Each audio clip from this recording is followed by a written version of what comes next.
Jabal Sur. Kenapa Jabal Sur? Ada apa sebenarnya di Jabal Sur ini? Ya.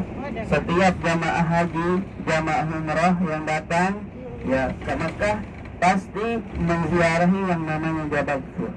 Ya. Jabal Sur. Ya. Jangan salah baca ya.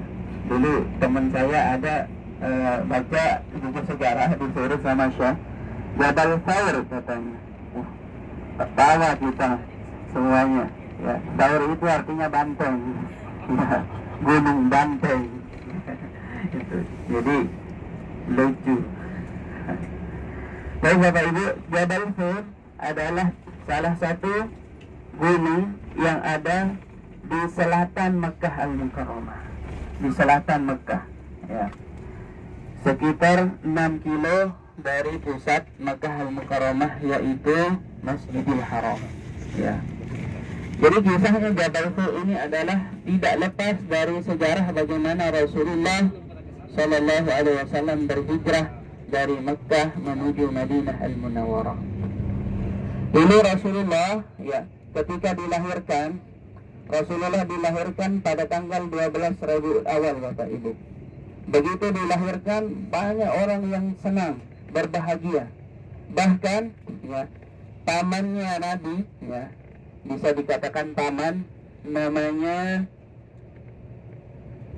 Abu Jahal, ya, Abu Jahal, ya. Abu Jahal ini dulu, ya, menjadi pemuka Quraisy yang luar biasa, ya. Sehingga dulu gelarnya Abul Hakam, ya. Abul Hakam, Abul Hakam itu artinya bapak yang bijaksana. Artinya segala sesuatu kalau ada permasalahan dibawa ke Abu Jahal, selesai urusan. Dibawa ke Abul Hakam, selesai urusan. Tapi begitu Islam datang yang dibawa oleh Rasul Sallallahu Alaihi Wasallam, ya, ditolaknya mentah-mentah oleh Abul Hakam. Makanya digelari Abu Jahal. Abu itu artinya bapak, Jahal artinya bodoh. Abu bodoh, bapak bodoh artinya. Ya. Kenapa? Dulu ketika Rasul Sallallahu Alaihi Wasallam lahir, dialah orang yang paling bahagia, ya. Dia sembelih kambing sampai ratusan kambing, dia gawainya seminggu, ya, karena syukurnya atas lahirnya Rasul Sallallahu Alaihi Wasallam.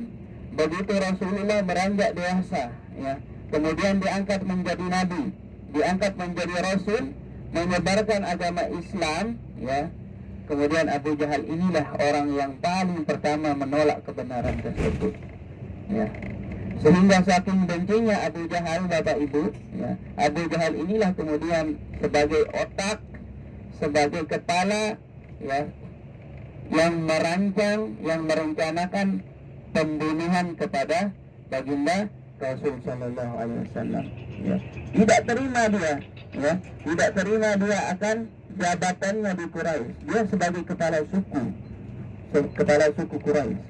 Tidak terima dengan adanya Muhammad Sallallahu Alaihi Wasallam, ya, karena agama yang dibawa oleh Nabi Sallallahu Alaihi Wasallam ini tidak memandang apapun, ya.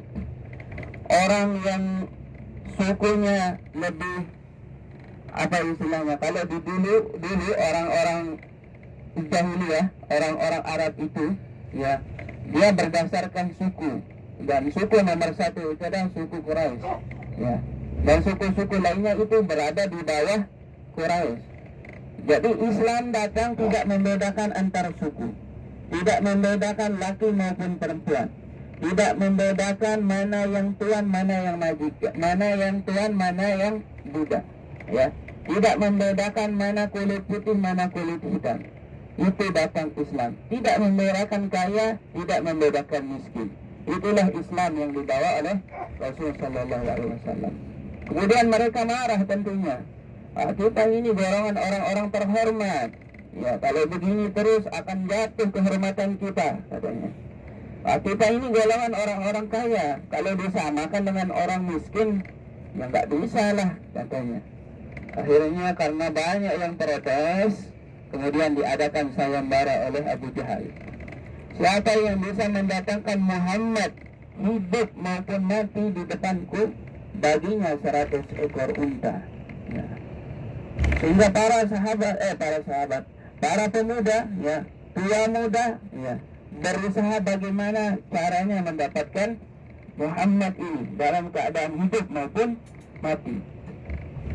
Akhirnya pada suatu malam, Bapak Ibu, ketika Rasulullah SAW hendak berhijrah, singkat cerita, ya, ditunggu oleh 7 pemuda, ya, dari masing-masing kabilah, masing-masing suku.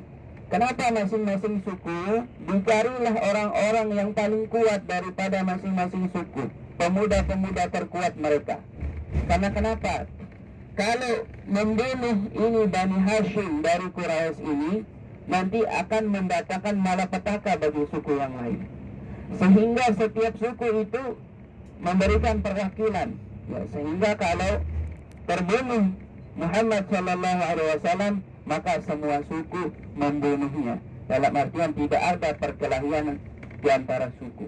Karena suku Bani Hashim, kabilah Bani Hashim dari Quraisy ini adalah suku tertinggi, ya. Kalau terbunuh, maka akan terjadi pergejolakan yang luar biasa di antara suku-suku Arab yang ada di Mekah. Sehingga dikirimlah 7 pemuda dari masing-masing suku, ya. Ditunggu Nabi, kapan Nabi mau keluar ini hijrah, ya. Karena rencana hijrah Nabi udah tahu, ya, ditunggu, ya. Begitu Rasulullah SAW mau keluar, diintip dari pintu, ternyata banyak yang menunggunya, ya. Ini diceritakan dalam surat Yasin yang sering kita baca. Wa ja'alna min baini aydihim sadda wa min khalfihim sadda fa arshaynahum fahum la yubsirun. Wa ja'alna min baini aydihim sadda, dan kami jadikan di antara mereka itu tembok penghalang, ya. Wa min khalfihim sadda, dan di antara belakang mereka juga ada tembok. Fa'alushaynahum fahum la yubsirun, dan kami butakan mereka tidak melihat bagaimana pergerakan Rasul sallallahu alaihi wasallam. Akhirnya pagi-pagi mereka ketika bangun, melihat keadaan bahwa ternyata Muhammad masih terbaring, katanya. Muhammad masih terbaring, kita tunggu sampai dia bangun. Akhirnya keluar dari pintu, yang keluar itu Ali, ya, Ali dengan pedangnya keluar, bukan Muhammad. Ternyata Muhammad yang dia cari sudah pergi berhijrah. Tapi tidak selesai sampai itu. Ketika diketahui Rasulullah, ternyata bukan Rasulullah yang di dalam kamar dikejar Nabi, ya. Makanya Nabi perjalanan hijrahnya itu tidak langsung ke utara, dari Mekah langsung ke utara.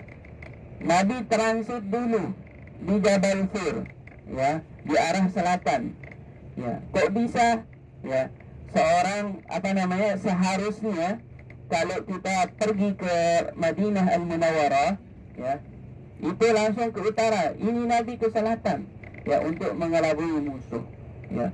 Kalau Nabi langsung ke utara bisa dikejar, tapi Rasulullah SAW ke selatan dulu, naik dulu di Jabal Sur, ya, naik di Jabal Sur, bersembunyi di Jabal Sur. Kira-kira sekitar 3 hari 3 malam, ya, Rasulullah SAW bersembunyi. Begitu datang bersama Abu Bakar, ya, di mulut gua, ya, Abu Bakar, ya, stop dulu Nabi, jangan masuk dulu, ya, kita harus sterilkan dulu ini tempat, katanya, ya. Bisa jadi ada binatang-binatang berbisa yang ada di tempat ini. Sehingga Rasulullah SAW diam di depan mulut gua, ya. Abu Bakar kemudian mengecek, dilihatnya banyak sekali lubang-lubang, ya, yang ada di gua Sur.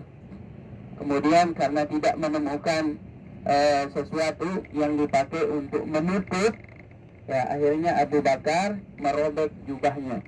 Setiap robekan jubahnya itu, ya, dipakai untuk menutup lubang-lubang yang ada di dalam gua Sur, ya, ditutup. Hingga pada akhirnya ada satu lubang, ya, ada satu lubang yang tidak bisa tertutupi oleh sisa daripada sobekan jubah Abu Bakar, ya. Tapi Abu Bakar mempersilahkan Rasulullah masuk, ya. Sementara satu lubang itu, Bapak Ibu, ya, dipakailah tumitnya Abu Bakar untuk menutupi satu lubang tersebut. Sehingga masuk Rasulullah, langsung tidur di pangkuannya Abu Bakar karena Rasulullah begitu capeknya. Masya Allah, itulah persahabatan di antara Rasulullah dan Abu Bakar. Sehingga pada saat tidurnya Rasulullah, ya, kemudian tiba-tiba ada ular yang mematok kaki daripada Abu Bakar, tumit Abu Bakar. Ya. Ular ini mematok. Ya. Kemudian Abu Bakar menahan rasa sakitnya, menahan. Begitu kuat bisa ular itu menjalar ke seluruh tubuhnya, sehingga air mata Abu Bakar pun menetes ke pipi Rasulullah Sallallahu Alaihi Wasallam. Dan Rasulullah terbangun, wahai Abu Bakar, ada apa gerangan? Ya, kenapa sampai engkau menangis? Kenapa sampai engkau memberi, wahai Abu Bakar? Ya. Abu Bakar menjawab, wahai Rasulullah, tadi ya ketika aku menutup lubang, satu lubang yang belum ketutup oleh jubahku, ya, disitulah aku kemudian menutup pakai tumit, keluar ular dari sana dan mematokku, wahai Rasulullah. Langsung Rasulullah meludahi bagian tubuh yang dipatok oleh ular, bagian tubuh Abu Bakar, sehingga Abu Bakar merasa lebih fresh, merasa lebih segar, merasa lebih semangat, merasa lebih kuat Abu Bakar karena ludah Rasul Sallallahu Alaihi Wasallam. Sehat langsung Abu Bakar. Kemudian Rasulullah menanyakan kepada ular tersebut, wahai ular, engkau tahu siapa ini, ya, yang engkau gigit, yang engkau patok? Ini adalah Abu Bakar, sahabatku, ya, yang menemaniku, yang setia menemaniku kemanapun aku pergi. Kenapa engkau gigit? Ya, dengan bahasanya ular pun itu menjawab, wahai Rasulullah, ribuan tahun aku berada di bukit ini, berada di gunung ini, berada di gua ini, ya. Aku mendengar kabar dari langit bahwa engkau akan singgah di gunung ini, tapi ternyata ada orang yang menghalangiku. Maka aku gigitlah dia, wahai Rasulullah. Ya, sekarang aku ingin bertemu denganmu. Aku ingin melihat wajahmu, wahai Rasulullah. Ya, kemudian Rasulullah mengatakan, pandanglah, pandanglah wahai ular, pandanglah. Setelah dipandang lalu ular pun pergi. Ya, itulah mukjizat Rasul Sallallahu Alaihi Wasallam. Ya, Masya Allah. Kemudian beberapa saat, ya, beberapa waktu setelah itu, pasukan pembunuh akhirnya sampai di mulut gua. Ya, di mulut gua ini kemudian di mulut gua ini, ya, dilihat, kemungkinan ini Rasulullah Muhammad ini, ya, sembunyi di sini katanya. Ya. Tapi yang lain, pasukan pembunuh yang lain, nggak mungkin sembunyi di sini katanya. Kenapa? Karena di mulut gua itu ada sarang laba-laba dan sarang burung. Ya. Nah, menurut perhitungan mereka, ini sarang laba-laba ini nggak mungkin ini semalam jadi. Ya, sarang burung ini nggak mungkin semalam juga jadi. Ya. Akhirnya berdebatlah mereka. Bisa jadi. Ya, berdebat mereka, akhirnya mereka memutuskan bahwa tidak ada orang di dalam sana. Tapi seandainya kalau sekalipun mereka menengok ke dalam, akan kelihatan kaki baginda Rasul Sallallahu Alaihi Wasallam. Tapi itulah mukjizat Allah, mukjizat Rasulullah, ya, pertolongan Allah kepada Rasulullah Sallallahu Alaihi Wasallam. Ya, la takhaf wa la tahzan, innallaha ma'ana. Ya, Abu Bakar gemetaran mendengar percakapan mereka di luar, sementara Rasulullah menenangkan hati Abu Bakar. La takhaf wa la tahzan, jangan engkau takut, jangan engkau bersedih, innallaha ma'ana. Ya, sesungguhnya Allah bersama kita.